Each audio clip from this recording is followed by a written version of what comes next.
Why OTT, why not cinema screen? Multiple reasons. First reason, నేను దాను గారు కలిసి చేసాం ఈ సినిమా. ఆయన కర్ణన్ అనే సినిమా రిలీజ్ చేశారు. అది ఫస్ట్ వీక్ 100% ఆక్యుపెన్సీ తోటి, సెకండ్ వీక్ అది 50% ఆక్యుపెన్సీకి మార్చారు, థర్డ్ వీక్ సినిమాని తీసేశారు. సో ఆయనకు ఒక 10 to 15 crores మధ్య ఎక్స్పెక్టెడ్ రెవెన్యూ పోయింది. సో ఒక చిన్న భయం వచ్చింది ఆయనకి. ఈ డెసిషన్ మేము తీసుకునేటప్పుడు, నేను కలిపి తీసుకునేటప్పుడు పీక్లో ఉంది ఈ క్రైసిస్. ఎప్పుడుకి వెళ్ళిపోతుందో తెలియదు. వెళ్ళిపోయిన తర్వాత గ్యాప్ ఎప్పుడు వస్తుంది, వచ్చి మనం రిలీజ్ చేసిన వారంలో మళ్ళీ స్పైక్ వస్తే ఏమవుతాం, మళ్ళీ పోతామనే ఆయనకు భయం పుట్టుకొచ్చేసింది. అంటే ఇప్పుడు ఏమైపోతుందంటే ఈ కోవిడ్ రానాడికి పెద్ద భయం లేదమ్మా, బాగానే ఉన్నట్టుంటుంది.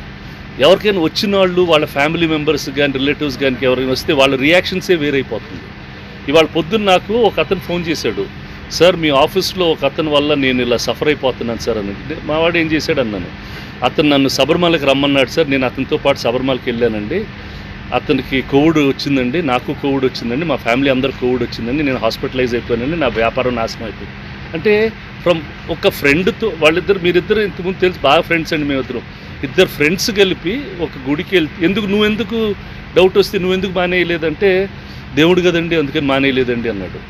So now look at his reaction. అంటే హీఈస్ ఎక్స్పెక్టింగ్, అంటే అతను ఉద్యోగంలో తీసేయమంటాడా? నేను అడిగా, నీకేం కావాలి ఇప్పుడు, నాకు చెప్పెళ్ళలేదు మీరిద్దరు. This is become an extreme reaction. 95%కి ఏం అవటం లేదమ్మా, ఆ బ్యాలెన్స్ 5%కి చాలా ఎక్స్ట్రీమ్ రియాక్షన్స్ వచ్చేస్తున్నాయి. If you have suffered, if you go through that.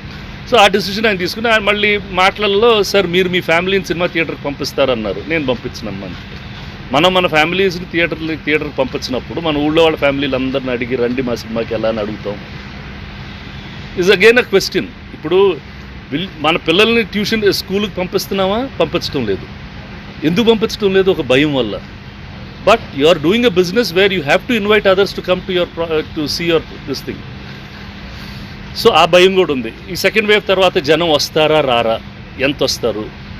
ఇప్పుడు నిజంగా చూస్తే రెస్టారెంట్స్కి, బార్స్కి అయితే విపరీతంగా వస్తున్నారు, కానీ వ్యాపారాలకు అంత రావటంలా, జ్యువెలరీ సేల్స్ కానీ, క్లోత్ సేల్స్ కానీ. So these kinds of multiple issues got a reasonably good offer and he said why not do it. And I said okay, when partners are there I have to take that call. There are more films that I'm doing, every film as a partner. ఇది is a new opportunity for producers also. ఇప్పుడు we should not try to fight to OTT. అంటే cinema నేను ఒక్కసారి fight చేయాలని చూశాను. Digital వచ్చేటప్పుడు మేము Kodak lab run చేసేవాడిని. Use to run a premium laboratory. నాకు తెలుసు డిజిటల్ రాబోతుందని. నేను కొడాక్ వాళ్ళని అడుగుతూ ఉండేవాడిని, సార్ అది వస్తుంది, మనం ఏం కంగారు లేదండి, అసలు ల్యాబ్లు ఎప్పుడు పావు, the film will stay, the quality of film is so, అది ఇదని చెప్పారు. బట్ ఒక సంవత్సరంలో మొత్తం వెళ్ళిపోయింది. మొత్తం దుకాణం మొత్తం మూసుకోవాలి. కొడాక్ అనే కంపెనీ ఐపీ పెట్టేసింది. So this is a new technology.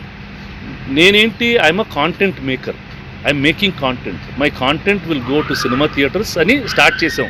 1964లో Suresh production start చేసినప్పుడు మేకింగ్ ఫిల్మ్స్ ఫర్ థియేటర్స్. తర్వాత శాటిలైట్ అనేదో వచ్చింది. So 80% theatres, 20% satellite.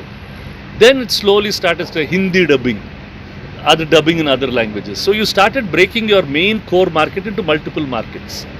Now OTT and inko ochindi. So as a producer he will start taking a call, ఏ మీడియంలో నాది release చేస్తే I will get maximum revenue.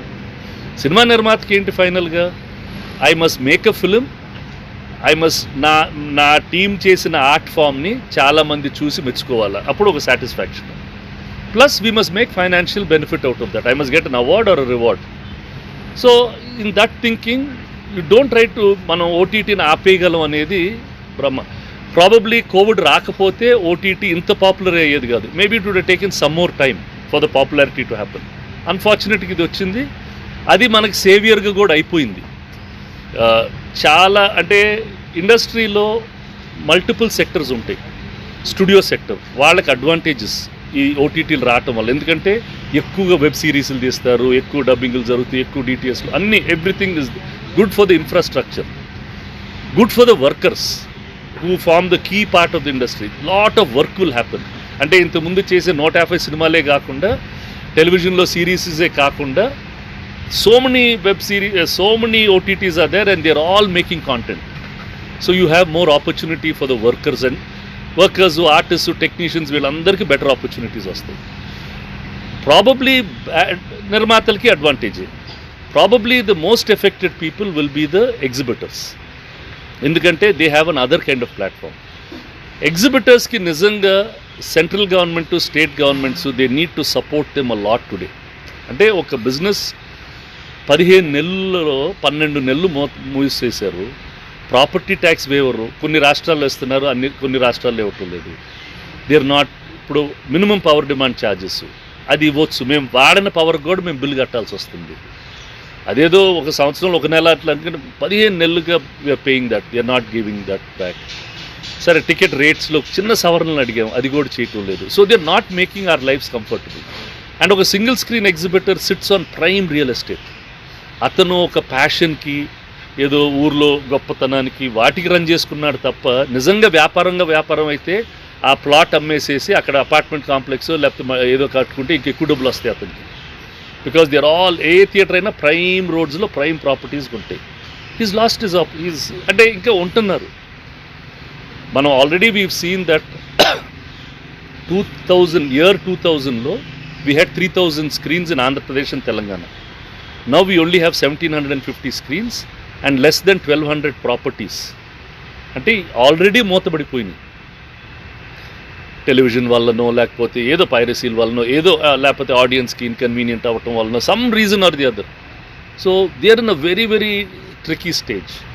But my long term personal feeling is both will survive. High quality theatres, high quality, not average quality, high quality theatres and OTT will have to live simultaneously together. It can't be independent anymore. చూసారు కదండి, మరి ఈ video కనుక మీకు నచ్చినట్లయితే ఒక like కొట్టేసి మీ అభిప్రాయాన్ని కూడా కామెంట్ బాక్స్లో తెలియజేస్తూ ఇలాంటి ఇంట్రెస్టింగ్ అప్డేట్స్ కోసం మా ఛానల్ని సబ్స్క్రైబ్ చేసుకోండి.